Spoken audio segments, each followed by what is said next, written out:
session, we'll explore ways to extend color into and through the fall season by planting and replanting. Plus, we'll get a jump start on next year's garden. And we'll look for ways to prepare your plants for winter, whether it's installing a cool season garden or protecting your plants from harsh weather. And we'll cover a few pointers on pruning. Soon you'll discover fall's a great time for planting trees, shrubs, and perennials. Why? The soil's warm and the air's cool. Great for the plants and the gardener. It's also a good time to record what went well and what you plan to change in the future. So let's get started by replanting a bit of our vegetable garden. Our TP trellis was covered this spring with edible potted peas. Once they faded, we filled the trellis with beans, harvested just in time to give way to these huge Brussels sprouts. Now, I'm probably one of the few people that loves Brussels sprouts, and maybe you do too, but I thought you'd enjoy seeing how they grow. It's kind of an unusual plant. The sprouts develop all along the stem, maturing from the bottom up. Now, you notice we had a lot of damage on the leaves from cabbage worms, and I think that's what happened to the lower leaves, because we like to leave the leaves on the plant as long as possible. The more leaves, the more energy produced, the better your harvest. So, we've got a few that are just ready for picking here, and they snap off very easily. And the wonderful Brussels sprouts can be steamed or grilled and buttered, and they take a light frost. So if you plant a little later or an early frost steps in, it'll just improve the flavor. In front of them, we have a variety of peppers, both bell and hot peppers.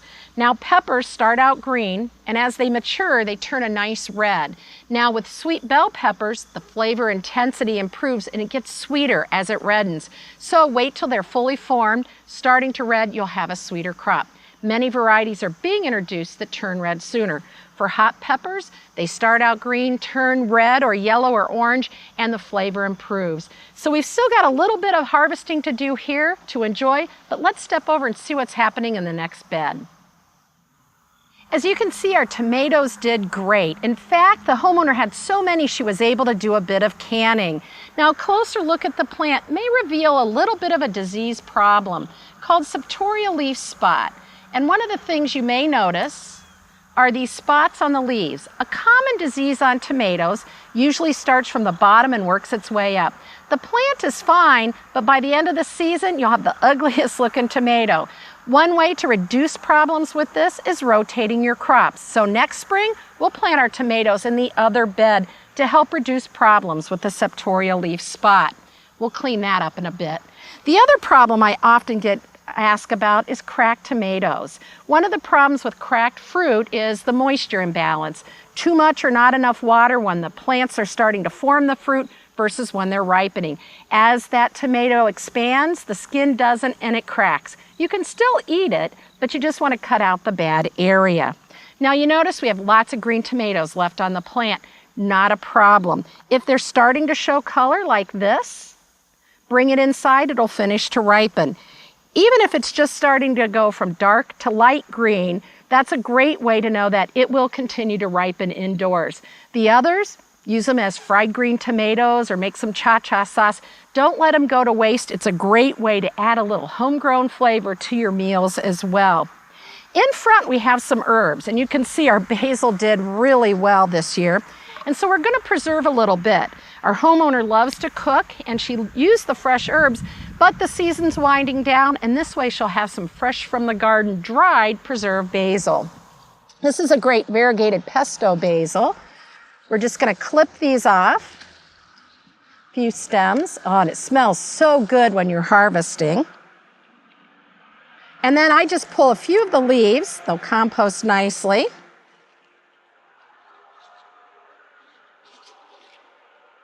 And then what I like to do is gather a few stems together, take a rubber band, and tie them together. The reason I like a rubber band is as the stems shrink, so does the rubber band. So you don't lose your stems falling out of whatever you're using to contain them. So we're going to wrap this up a few times. And then I like to use a spring-loaded clothespin to hang it from, say, a hanger. I've hung mine in my shutters. Any place that's warm, dark, and dry, you can use to hang your herbs. And they'll dry Harvest the leaves, store them in an airtight jar, and you'll have great success using them throughout the winter. Since we're in the backyard, let's take a look at the lawn and give you some tips on keeping it looking its best with minimal care.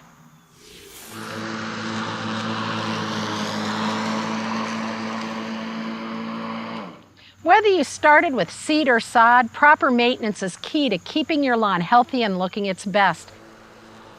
As you can see, our homeowner is mowing high. Taller grass forms deeper roots. The tall grass is better able to outcompete the weeds, and the deep roots helps it be healthier, better able to tolerate drought, insects, and disease problems. She's also taking very little off with each mowing, removing no more than 1/3 of the total height, less stressful on the lawn. Plus, those short clippings break down quickly, adding organic matter, nutrients, and moisture right back into the lawn. It's equal to 1 fertilization a year if you leave your clippings on throughout the growing season. Fertilization is the next important step in keeping your lawn healthy. Those in the north are going to fertilize Memorial Day, Labor Day, and sometime between Halloween and Thanksgiving, but definitely before the ground freezes. For those growing southern grasses like Bermuda and centipede grass, you're going to fertilize Memorial Day, Labor Day, and no later than 6 weeks before the first frost. And don't forget about an early spring fertilization around Easter. Proper fertilization is important to encourage good growth. Fall fertilization provides the biggest benefit. It helps the lawns recover from the heat and drought of summer. Plus, at that time of year, the roots are growing, the plants are spreading, filling in those bare spots. So we feed the plants so that they're better able to outcompete the weeds and prepare for winter.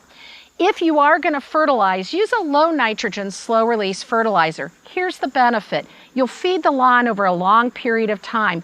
Low nitrogen, slow release fertilizers won't burn your lawn even during the heat and drought of summer.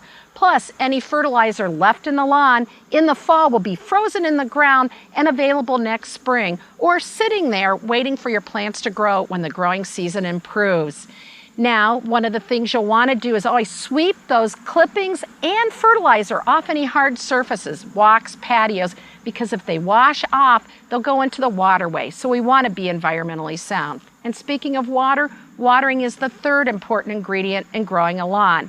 Now, in a big lawn like this, or in areas where there might be watering bans, you may choose to skip watering, and that's fine. Most lawns will recover. If you do water, water thoroughly and less frequently to encourage good deep roots. If you let your lawn go dormant, leave it dormant. Bringing it in and out of dormancy is really what stresses the lawns, and those are most likely to die.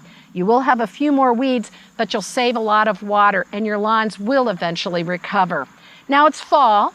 When we're done fertilizing, it's a great time to plant perennials, trees, and shrubs. So let's get busy planting a tree and talking a bit about planting shrubs.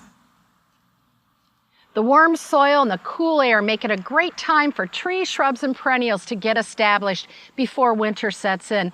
It's also much easier on you, the gardener, as well. We've picked this beautiful crabapple to add some seasonal interest in this location. Whether you're planting a tree from ball and burlap, container like we have here, or bare root, or shrubs, there's a couple key principles that are always the same. One, with trees, we want to make sure the root flare, we'll look at that later, is at or slightly above the soil level. And we want to make a perfect hole. The old saying is you put a $10 tree in a $100 hole, you'll get much better results. For shrubs, we want the point between the crown, the above ground growth, and the roots to be at or slightly above the soil line. Those roots covered, but all the above ground growth above the soil. You can see we set out a few pyracantha to help hide that propane tank. We're testing it out to see if it looks right, also to make sure we have good access. The last thing you want is to have to maneuver around the shrubs or damage them when you're accessing that propane tank. We're going to start by planting our tree. Besides being a 4-season interest crabapple, we picked one that was disease resistant, so you don't lose the leaves midsummer from apple scab or the whole plant from fire blight. We'll have beautiful flowers in the spring, nice leaves all summer, good fruit fall through winter, and the birds will eventually clean them off. We also picked one with persistent fruit, so you're not raking and cleaning up as well. We checked the tags, which gave us information about the plant. We looked for good form, nice straight central leader, branches wide from the trunk so they're good and strong and sturdy. We're not going to do much pruning now, but we will eventually take off those tags. We're going to get started planting this, but we also picked a smaller tree. Smaller trees catch up to the bigger trees, easier to get established, they'll grow much faster, and we'll get started. We're going to take a look at the root flare and some of the things you need to do when putting it into the ground and planting. As you've noticed, we've made the hole much wider than the root ball and rather shallow. We're going to measure from the root flare, the point where the roots go away from the trunk, to the bottom, and that should be your depth. Don't dig any deeper because the plant will settle and then your tree will be planted too deep. Now, one of the things you'll find is you can carefully slide the tree out of the pot, but what we decided to do was cut off the bottom, set it in place, and find the root flare because we noticed it was planted a little deep in the container, a common problem you find with container as well as balled and burlap trees. So we're going to carefully pull the soil back. Now the roots up above are adventitious roots, and that means those roots have formed because they were buried. The stem was buried under the ground.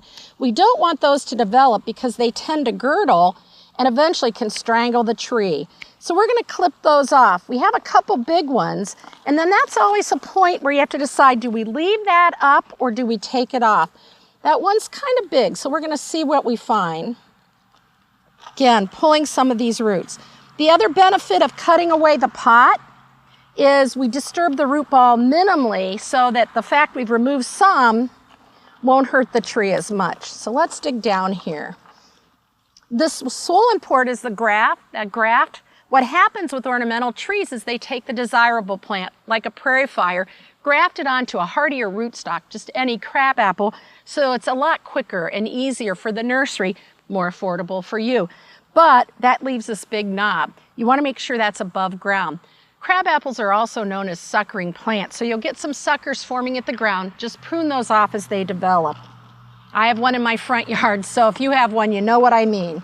So we'll pull that down. As I mentioned, we cut off the pot, slice the back, so we could easily take it off. Now we're going to look for any girdling roots and loosen those up. You can cut them off or use a cultivator. I've got a cobra head here. Works quite nice. A lot of times gardeners are a little nervous to do this, but the trees will benefit. If we don't remove those roots, they'll keep growing in a circle and eventually girdle the tree. Now we're going to double check our depth as we pull back the soil. And we use the shovel trick where you lay the shovel across the hole, measure to make sure that it's the right depth. We've got one tall root over here. One of the ways you can manage that is put it on the hillside, twisting it forward. But we face the tree this way because the best side is facing the road where the homeowners will enjoy it as they pull into the driveway every night. So we're going to loosen it. And you can start to see where those roots pull away, that root graft is coming out. Do a little more trimming. Now you may have noticed that I was roughening up the sides of the hole. That's very important, especially if you have heavy clay soil. Research has shown by making a wide hole and roughening the sides, the roots are better able to penetrate. Our homeowners are going to come back, fill in the hole using the existing soil. If we highly amend the soil, add peat moss and things, we create an in-ground container. And what happens then? The roots hit the heavy clay soil or the dry, gravelly, rocky soil, and they turn and they keep growing in a circle, again, girdling root. We want those roots to explore because tree roots eventually grow 2 to 5 times the height of the tree away from the trunk. So I'm going to finish up here, trimming it, and then our homeowners are going to come, plant it, backfill with the existing soil, water to remove any air pockets, and most importantly, mulch.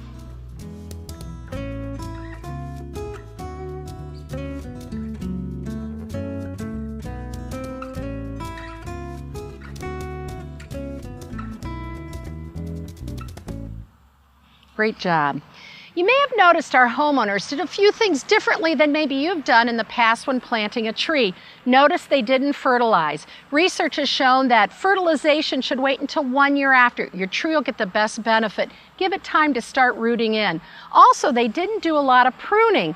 We've also found the more top growth, the more energy produced, and the faster your tree will start to get established. But we do want to prune off any broken, crossing, or damaged branches, and that often happens during planting. We didn't stake the tree because we had a good root system in place, a good root ball. You only need to stake if you have a top-heavy tree, planting bare root, or your tree's in a very windy location subject to blowing over. I mentioned removing the tags.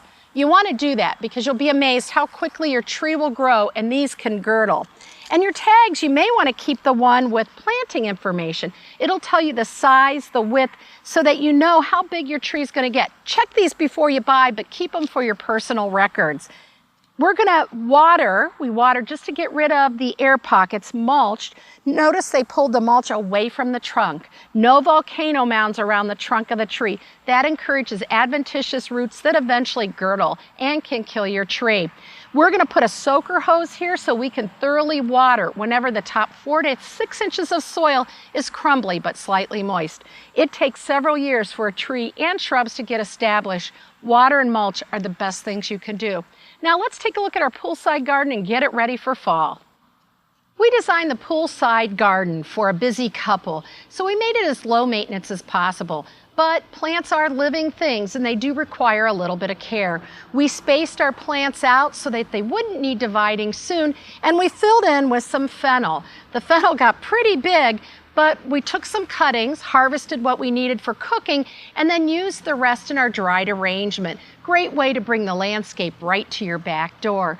Now we've cleared out some space and we want to decorate a bit for fall. We're going to include some ornamental kale, pumpkins and squash right in the garden. It's a great strategy. If something dies, or as in the case of our annual fennel, we're just pop that pumpkin or squash right on top. No one will know the difference. Pansies, of course, and mums. I'm going to take a few minutes and set this up, pop a few things in the ground, including some bulbs so that we'll have some spring interest, make every activity twice as beneficial. So give me a few minutes and I'll get busy putting this together. In this large space, we needed to use big, bold design features. That's why we have the big grasses, the shrubs, and we've added these ornamental squash and pumpkins just to give a lot of punch. Our Swiss chards looked good all season long. We've been harvesting when it's 8 to 10 inches tall, so it keeps producing. We've allowed the coneflower, Echinacea, to flower, but also set seed heads as well, because we're going to let the birds come in and feed on those and enjoy some of the winter interest. We included mums. Now, fall planting of mums, especially for northern gardeners, can be a bit tricky. It's a great addition to the garden when we sunk these in where we had vacant spots. In cold climates, they may not make it through the winter. If they do, you're an exceptional gardener. If they don't, you plan to use them as an annual. Increase your success of winter survival by planting in the spring. They'll grow all summer, put down roots, and flower, because right now, all the energy is going above ground. Mild climate gardeners will have pretty good luck keeping these over winter, even when they're fall planted. We've added ornamental kale. Now, it is edible, but not real tasty, so you may want to stick to the kind that's used in the vegetable garden. We're also going to add bulbs in this garden. Big, bold, beautiful bulbs. Desert candle, nice and tall with a bold spike of flowers. Large-scale daffodils and tulips, along with smaller minor bulbs towards the front. I want to thank Brent and Becky Heath with Brent and Becky's Bulbs, who provided all the bulbs for us. And they have lots of unusual bulbs you may want to try in your garden. Now, some of us are putting our hardy bulbs, those that need a winter chill, in the garden in the fall or winter, and some of us may be taking those non-hardy bulbs like cannas, dahlias, calla lilies, caladiums out and storing them indoors for winter. Well, I've got another fun way you can use bulbs in your yard, large or small. We decided to brighten up the corner of this poolside garden with a few bulbs. We're mixing them into the lawn area, something you might want to try. You want early blooming bulbs, something like squills, early grape hyacinths, or crocus, so that they bloom and they're done by the time you need to start cutting your grass. but make sure you really want them in the garden because anything that kills the bulb will also kill your grass. So it's kind of a permanent solution for you. We decided to use crocus, and if you've grown crocus, you know that the squirrels also love them. These are Crocus thomasinianus, and they are listed as squirrel resistant.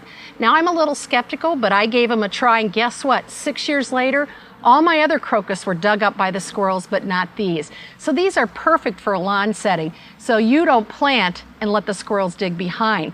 Now moisten the soil first so it's easier to dig, and we've got quite a few rocks in this area, but I'm going to use a garden knife because it's a great way to make small holes and get down about 2 to 3 inches deep. That's all we need to go for these small bulbs, and pop them in place. So let me get started here. Now the bulbs, you want the growing point up and the roots down, but guess what? If you plant them upside down, the bulbs will find their way to the surface. We're just going to scatter them throughout the bed, cover them up the best we can. This is a good activity for the whole family, so you get a little help. And just basically a very informal design in this area because we want it to look natural. So we're going to keep planting here. I'll finish these up just a bit later, but I want to take a look at what we've been doing in our small space garden. So we'll check out fall interest in that landscape makeover. You may be familiar with daffodils and tulips, but there are some less common, more unusual bulbs you may want to include in your garden. Scaly bulbs like this fritillaria, or lilies like your Easter lily, Oriental, or Asiatic lily really are very interesting, much like garlic where you can peel the scales off. These need good drainage and good bright light. Plant them on the side if you have heavy soil so the water runs off the scales instead of collecting in them, causing rot. One whiff of a fritillaria you'll never forget, kind of skunky, and the animals tend to leave it alone. Aromaris, or desert candle, is a tuberous root. Looks kind of like a spider. These tuberous roots store all the energy in the growing points right at the tip. We're going to plant this about 1 inch below the soil surface. The desert candle gets about 4 feet tall, so we're going to put it in the back sunny corner near our deck so we can enjoy it next spring. Colchicum, sometimes called autumn crocus, is a wonderful fall blooming plant. It's kind of a leap of faith. You buy it already growing in the fall, get it in the ground, it will bloom, then die back. Next spring, it sends up leaves that put energy back in the bulb. The leaves die back and disappear, and then you get flowers the following fall, no leaves. Great for mixing in with ground covers, perennials, and annuals. A wonderful fun bulb you ought to give a try. And the animals tend to leave it alone. We're going to mix up bulbs too, so you may take common bulbs, in this case daffodils and grape hyacinths. Both are good at naturalizing. They're wonderful. This has 2 noses, so you'll get 1 good bloom, and maybe a small bloom or definitely bloom next year. The muscari is much smaller. This is Armenian grape hyacinth, nice and robust.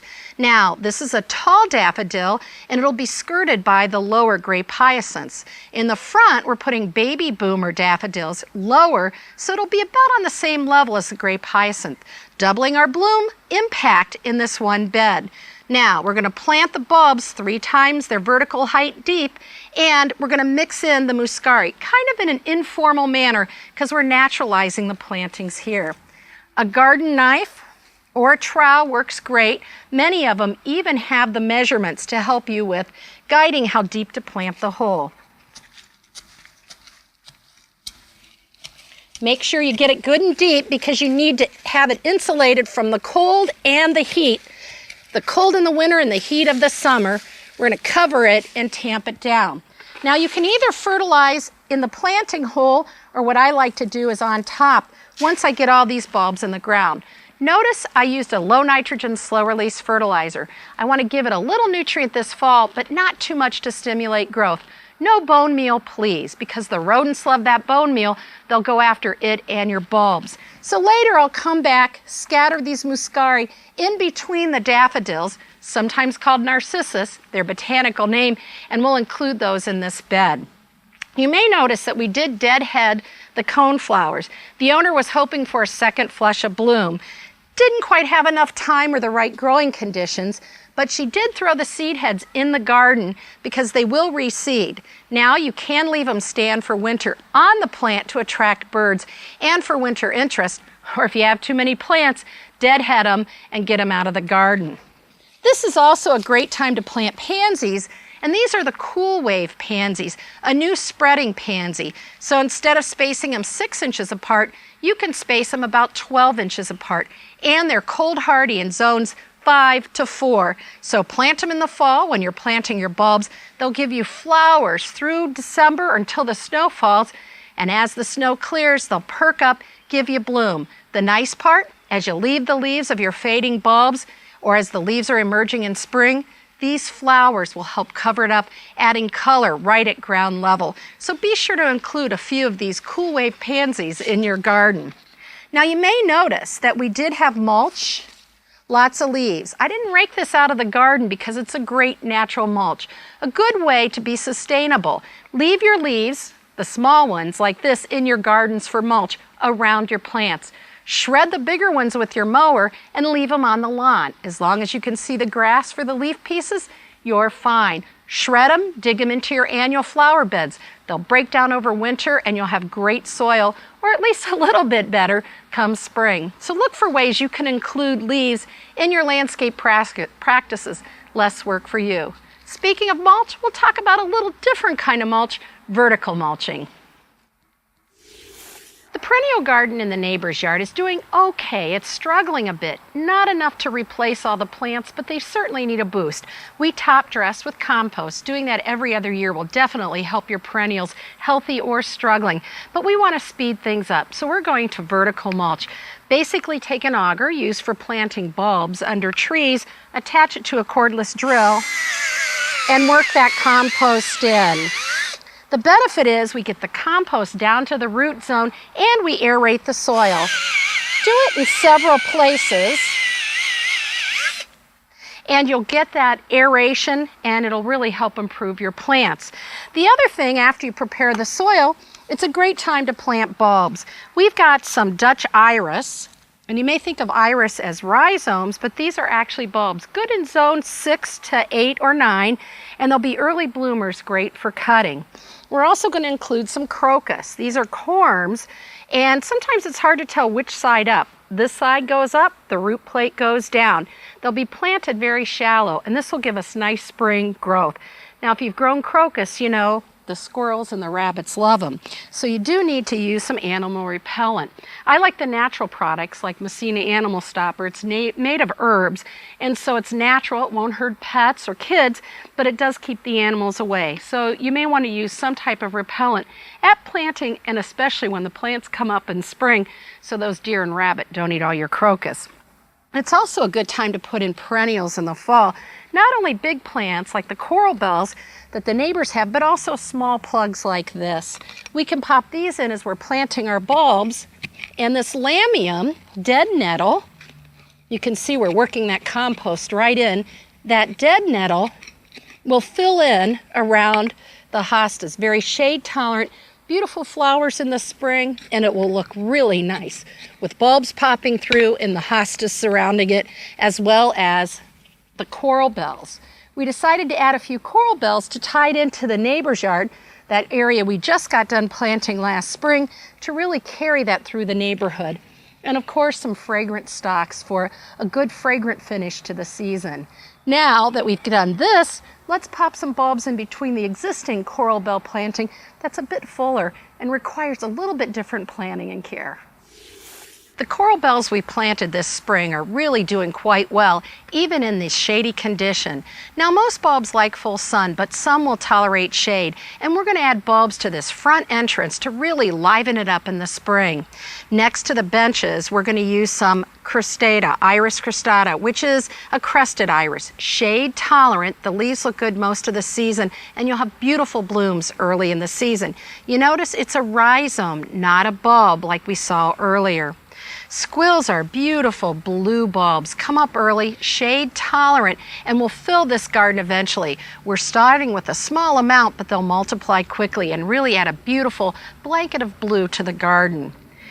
Next to the benches, we're going to include snowdrops, some of the first minor bulbs, smaller scale bulbs to sprout in the spring. Again, shade tolerant early bloomer.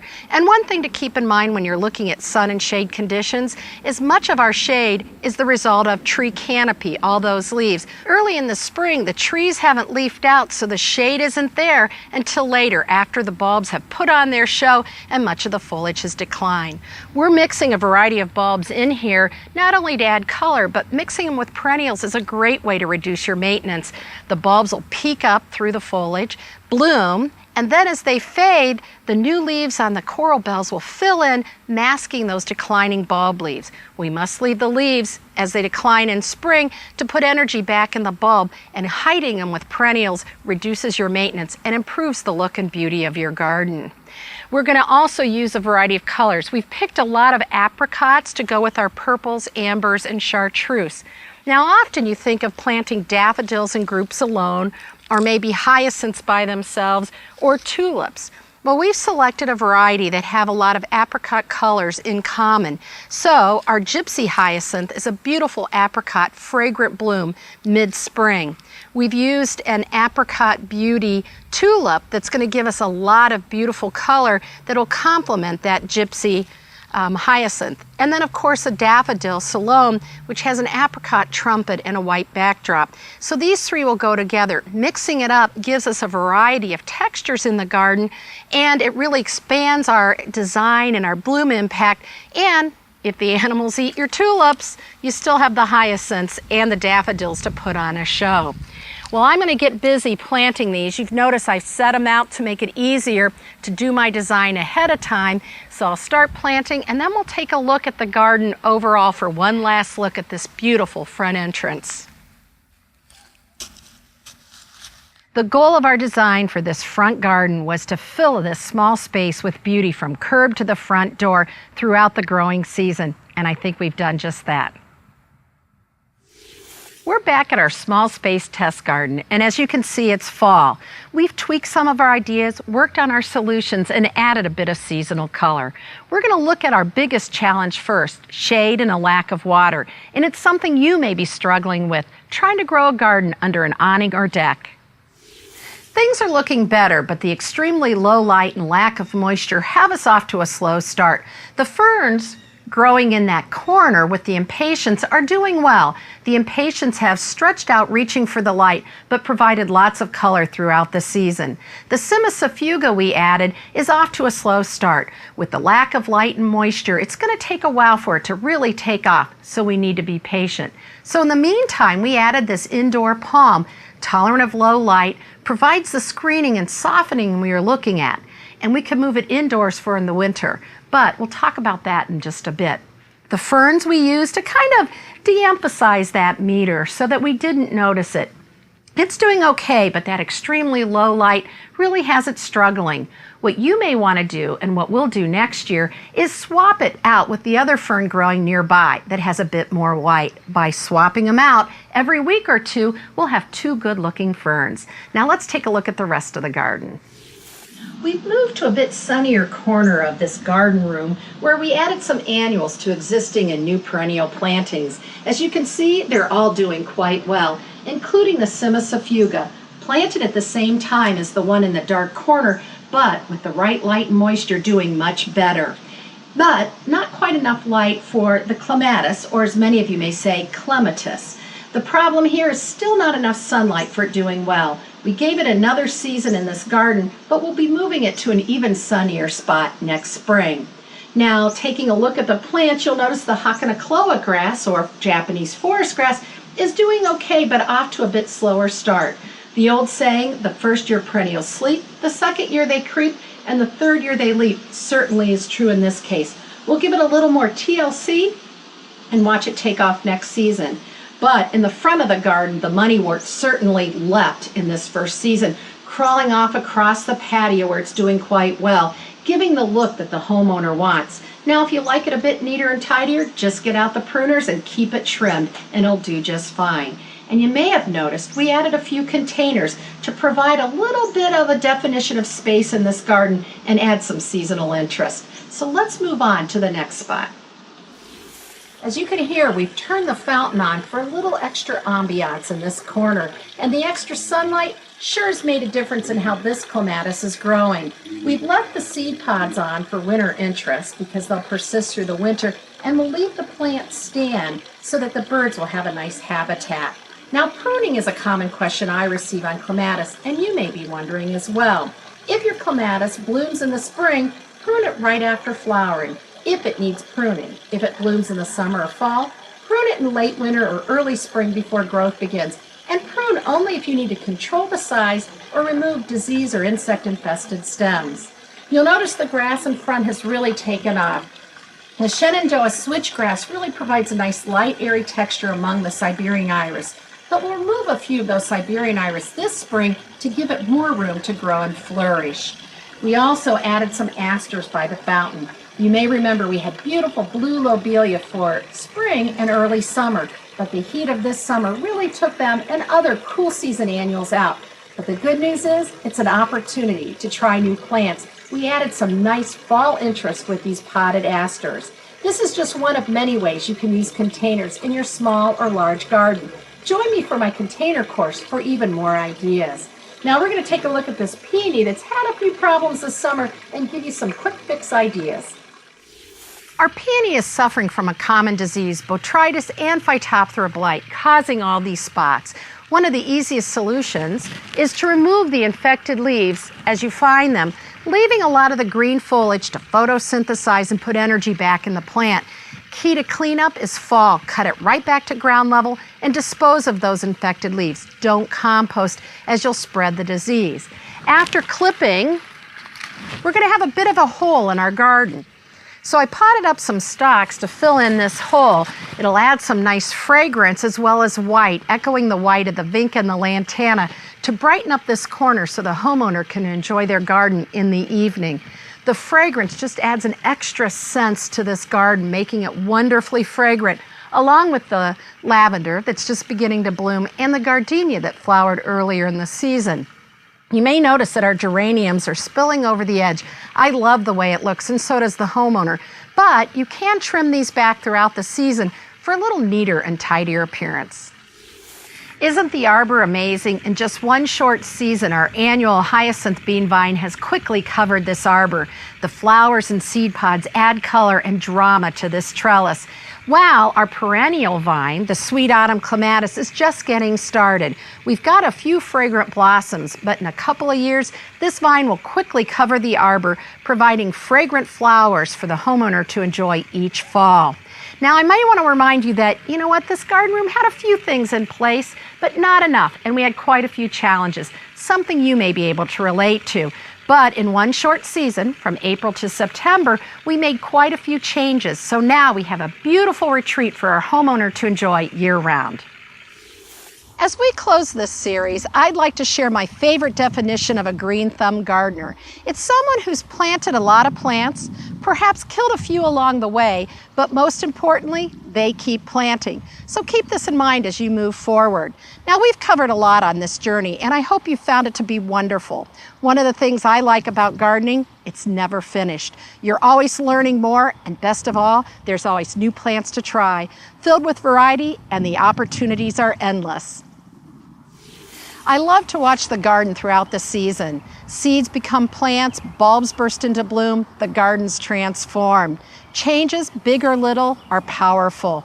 I also love the sight, scent, smell, birds and butterflies that fill the garden. I hope these ideas will get you through the growing seasons, and always keep the 4 R's in mind: the right plant, for the right purpose, in the right place, to give you the right look. And that's any look that you desire.